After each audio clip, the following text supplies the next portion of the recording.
हर घर पाठशाला कार्यक्रम में भूगोल के विद्यार्थियों का आज इस सेशन में बहुत बहुत हार्दिक अभिनंदन और स्वागत। मैं रमेश नेगी आप सब बच्चों के बीच में, आप सब विद्यार्थियों के बीच में आज एक नए टॉपिक के साथ स्थलीय विकिरण अर्थात टेरिटोरियल रेडिएशन और वायुमंडल का गर्म और ठंडे होने की प्रक्रियाएं। प्रिय विद्यार्थियों, इससे पूर्व आपने पढ़ा है कि वायुमंडल क्या है और वायुमंडल की रचना कैसे हुई है, किन किन तत्वों से हुई है और वायुमंडल की संरचना किस प्रकार की है। आपने पढ़ा कि वायुमंडल वायु का एक विशाल आवरण भूमि को चारों ओर से घेरे हुए हैं, इसे हम वायुमंडल कहते हैं और ऊंचाई की ओर ये हजारों किलोमीटर तक फैला हुआ है। इसकी कोई भी ऊपरी सीमा सुनिश्चित नहीं है और अंतरिक्ष में ये बाहर की ओर विलीन हो जाता है।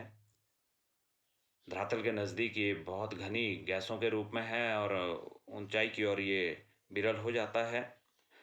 हमारा ये जो वायुमंडल है पृथ्वी को चारों ओर से घेरे हुए हैं, ये वायुमंडल इसका जो निर्माण है वो 3 तत्वों से हुआ है: गैसें, जलवाष्प और धूल के कण। गैसों में nitrogen, oxygen, argon, carbon dioxide कुछ महत्वपूर्ण गैसें हैं। इसके अलावा जलवाष्प जो धरातल के ऊपर से जल गैसीय रूप में वायु में पहुंचता है, वो भी वायुमंडल में है। और इसके अतिरिक्त वायुमंडल में धूल के कण भी हैं। तो वायुमंडल का निर्माण 3 महत्वपूर्ण तत्वों से होता है: जलवाष्प, धूल के कण और गैसेस। धरातल से ऊंचाई की ओर जहाँ तक भी अंतरिक्ष में वायुमंडल है, इसका जो निर्माण है वो परतों के रूप में हुआ है और ये परतें क्षोभमंडल, समताप मंडल, मध्य मंडल, आयन मंडल, बहिर्मंडल के रूप में हैं। इसका आपने अध्ययन किया है। प्रिय विद्यार्थियों, वायुमंडल में आपने देखा है इस वायुमंडल के कारण ही पृथ्वी के ऊपर, धरातल के ऊपर आप ठंड महसूस करते हैं, गर्मी महसूस करते हैं, ये पवनें चलती है और वायुमंडल के माध्यम से ही वर्षा होती है। तो वायुमंडल की जो विभिन्न क्रियाएं हैं, इन क्रियाओं को वायुमंडल में होने वाली ये जो विभिन्न क्रियाएं हैं, जो वायुमंडल में होती है, भौतिक क्रियाएं, इन क्रियाओं को संचालित करने वाला या इन क्रियाओं को संचालित करने वाला वायुमंडल में पाया जाने वाला ताप है। और पृथ्वी का तल और वायुमंडल को जो ताप की प्राप्ति है, ये मुख्य रूप से सूर्य से होती है। पृथ्वी को जो ताप की प्राप्ति होती है वो सूर्य से होती है, इसे हम सूर्य ताप कहते हैं। पृथ्वी पर पहुंचने वाला सौर विकिरण, सूर्य से निकलने वाला ताप सूर्य ताप कहलाता है। ये सौर विकिरण लघु तरंगों के रूप में, अर्थात यहाँ इस चित्र में आप देख सकते हैं, सूर्य एक आग का गोला है और सूर्य से ताप पृथ्वी की ओर आ रहा है। सूर्य से निकलने वाला ताप सौर विकिरण, और जिन तरंगों के द्वारा ये ताप पृथ्वी तक पहुंचता है, इसे हम लघु तरंगे कहते हैं। ये विडंबना है कि सूर्य से आने वाला ये ताप हमारे वायुमंडल से गुजरते हुए पृथ्वी तल तक पहुंचता है, तो इससे हमारा वायुमंडल गर्म नहीं होता है। प्रिय विद्यार्थियों, इस बात को आप बहुत अच्छे ढंग से अपने दिमाग में बिठा लें कि सूर्य से जो ताप जब आता है तो वो लघु तरंगों के रूप में आता है और इससे हमारा वायुमंडल गर्म नहीं होता। हमारा वायुमंडल गर्म होता है जब ये ताप धरातल पे पहुंचता है। धरातल के ऊपर धरातल की चट्टानें, मिट्टी, ये गर्म होती है और धरातल से ये ताप निकल करके फिर वापस वायुमंडल की ओर जाता है। इससे हमारा वायुमंडल गर्म होता है। तो वायुमंडल के गर्म और ठंडे होने की जो क्रियाएं हैं, वो डायरेक्ट सूर्य से आने वाली ऊर्जा, ऊष्मा, प्रकाश उसके माध्यम से नहीं होता, धरातल से निकलने वाले ताप के द्वारा वायुमंडल गर्म और ठंडा होता है। तो इसे कहते हैं हम ये कहलाता है आपका स्थलीय विकिरण। स्थलीय विकिरण क्या होता है? जो ताप सूर्य से, जो ऊष्मा ऊर्जा सूर्य से लघु तरंगों के रूप में धरातल तक पहुंची है और धरातल ने उसे अवशोषित किया है, धरातल ने ताप को अवशोषित किया है। धरातल की सतह के ऊपर जल भी है, जल में भी ताप शोषित होता है, धरातल स्थिर रूप में भी है, वहाँ पर भी ताप शोषित होता है। तो ताप के शोषित होने के बाद, अर्थात ताप को ग्रहण करने के बाद, धरातल की चट्टानें गर्म होने के बाद, धरातल के ऊपर जल गर्म होने के बाद, फिर जो ताप धरातल से निकल करके वायु में जाता है उसे हम पार्थिव विकिरण कहते हैं। अर्थात पार्थिव विकिरण क्या हुआ? आप देखते हैं दिन के समय अगर धूप लगी हुई है तो धूप के माध्यम से सूर्य से ताप पृथ्वी के धरातल तक पहुंचता है और पृथ्वी के धरातल पर पहुंचने के बाद धरातल के ऊपरी सतह गर्म होने के बाद धरातल से वो ताप निकल करके धरातल के आसपास की वायु में चला जाता है और धीरे धीरे वो ताप वायु में ऊंचाई की ओर चला जाता है, जिससे कि वायुमंडल गर्म होता है या वायुमंडल की परतें गर्म होती हैं। तो इसे कहते हैं हम पार्थिव विकिरण। सूर्य से आने वाला ये ताप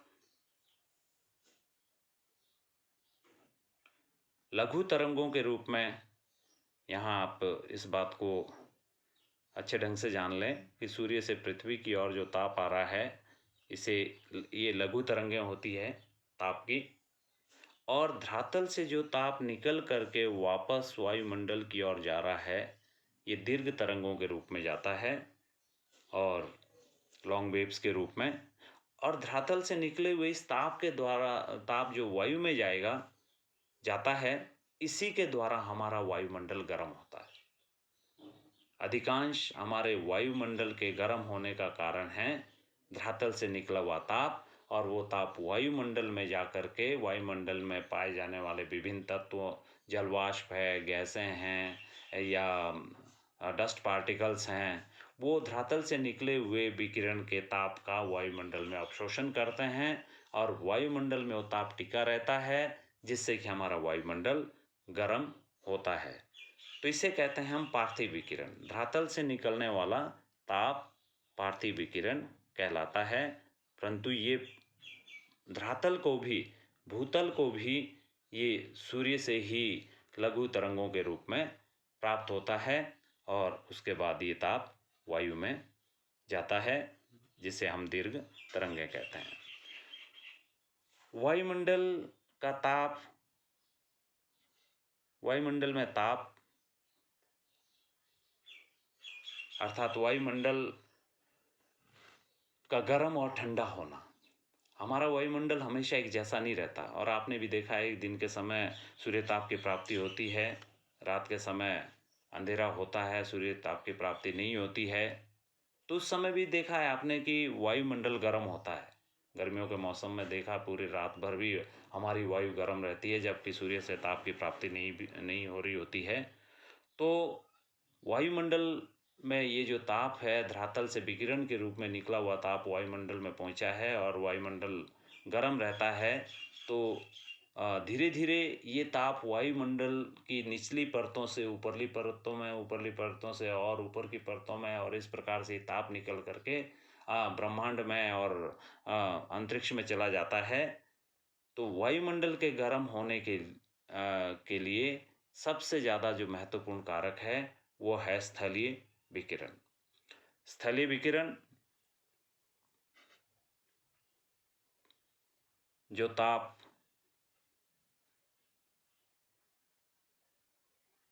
पृथ्वी को सूर्य से प्राप्त होने वाला विकिरण लघु तरंगों के रूप में होता है, जिसे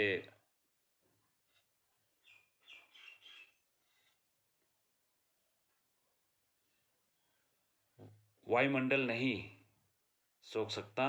परिणाम स्वरूप प्रवेशी सौर विकिरण भूतल तक पहुंचकर पृथ्वी को गर्म करता है।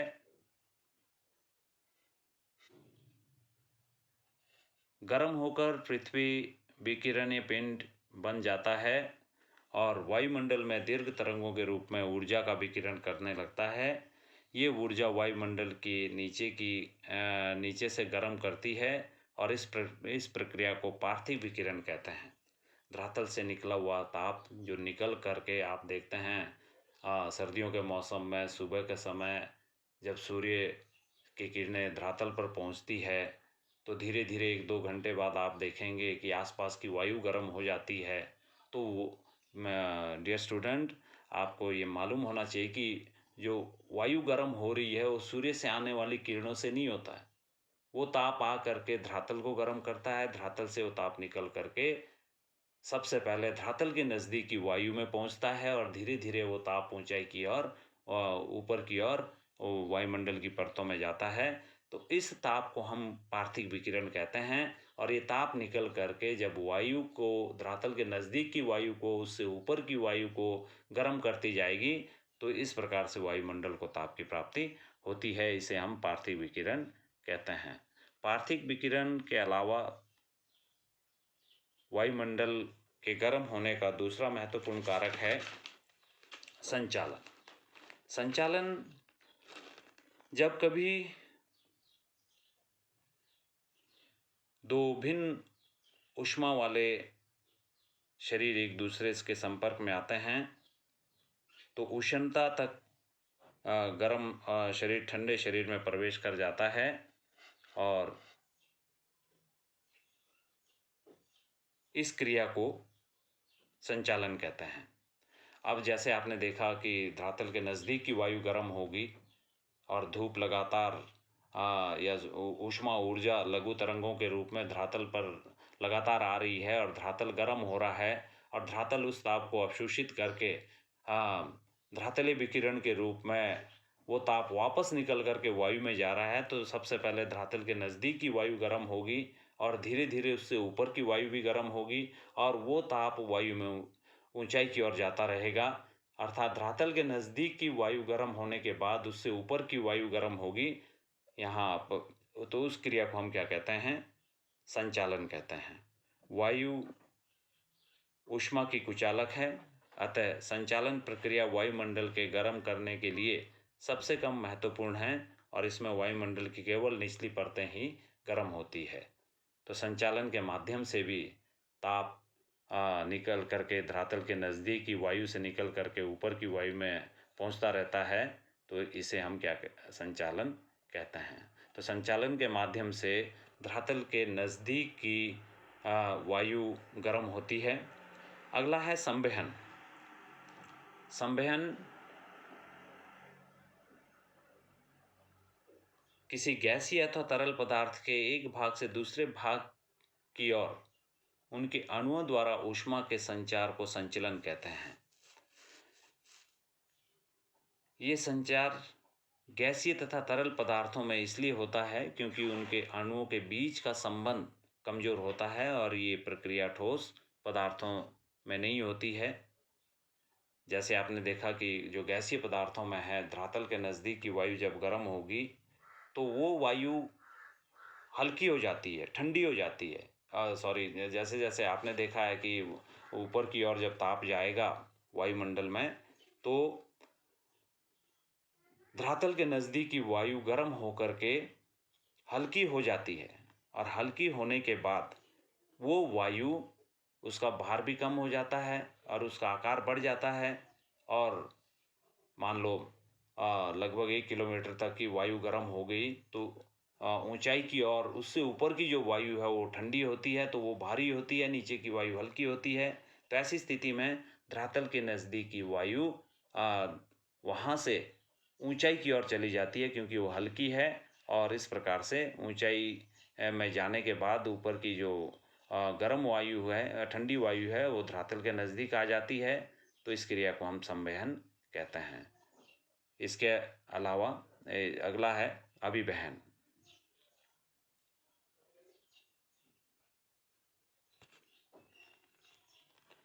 अभिवहन धरातल के आसपास, धरातल पर ताप का जो वितरण है वो असमान है, एक जैसा नहीं है। धरातल के किन्हीं क्षेत्रों में ताप की प्राप्ति बहुत अधिक होती है, किन्हीं क्षेत्रों में कम होती है। ताप का जो ये असमान वितरण है, ये आपने पढ़ा है, ये कई कारकों पर निर्भर करता है, जैसे सूर्य की किरणों का जो कोण है, वायुमंडल की पारदर्शिता है, और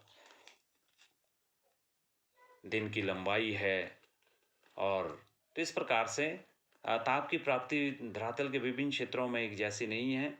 तो इस प्रकार से किन्हीं जिन क्षेत्रों में ज़्यादा ताप की प्राप्ति है, वहाँ की वायु ज़्यादा गर्म होकर के हल्की हो जाती है, अर्थात वहाँ पर वायु दाब कम होता है। और जिन क्षेत्रों में ताप की प्राप्ति कम है, उन क्षेत्रों की वायु ठंडी होती है, और उन क्षेत्रों में ताप की प्राप्ति कम होती है। तो इस प्रकार से वायु दाब की जो भिन्नता उत्पन्न होती है, तो वायु का गर्म और ठंडे क्षेत्रों में वायु का ठंडा और गर्म होना, इससे धरातल के ऊपर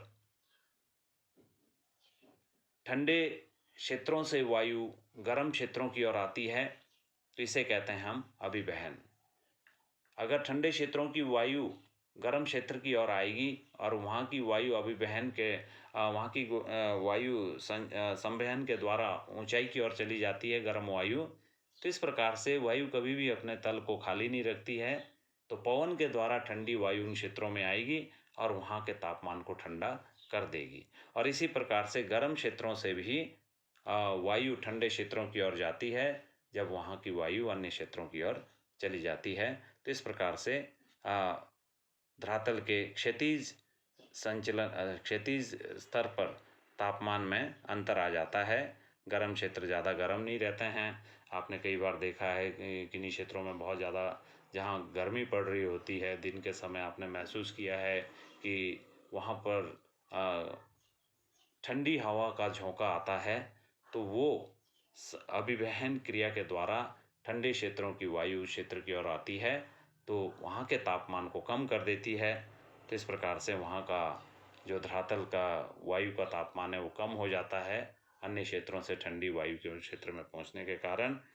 तो ये 4 महत्वपूर्ण कारक हैं जिनके द्वारा कि वायुमंडल गर्म होता है और ठंडा होता है। और इन वायुमंडल के गर्म होने और ठंडे होने की क्रियाओं में स्थलीय विकिरण, धरातल से निकलने वाला ताप, संचालन, संवहन और अभिवहन। तो डियर स्टूडेंट, उम्मीद है कि आप सब पार्थिव विकिरण क्या होता है और वायुमंडल के गर्म और ठंडे होने की जो क्रियाएं हैं, वो 4 महत्वपूर्ण ये कारक है जिसके द्वारा वायुमंडल गर्म और ठंडा होता है, जिसमें कि पार्थिव विकिरण, भौमिक विकिरण, संचालन, संवहन और अभिवहन हैं। उम्मीद है कि आप आजकल कोरोना काल के इस समय में पढ़ाई में किसी भी प्रकार की कोताही नहीं बरत रहे हैं और अपनी पढ़ाई अपने आप अपने माध्यम से और हर घर पाठशाला कार्यक्रम के माध्यम से अवश्य कर रहे होंगे। तो इसी उम्मीद के साथ कि आपने आज के इस लेसन में बहुत कुछ सीखने का प्रयास किया है। आप सबका धन्यवाद।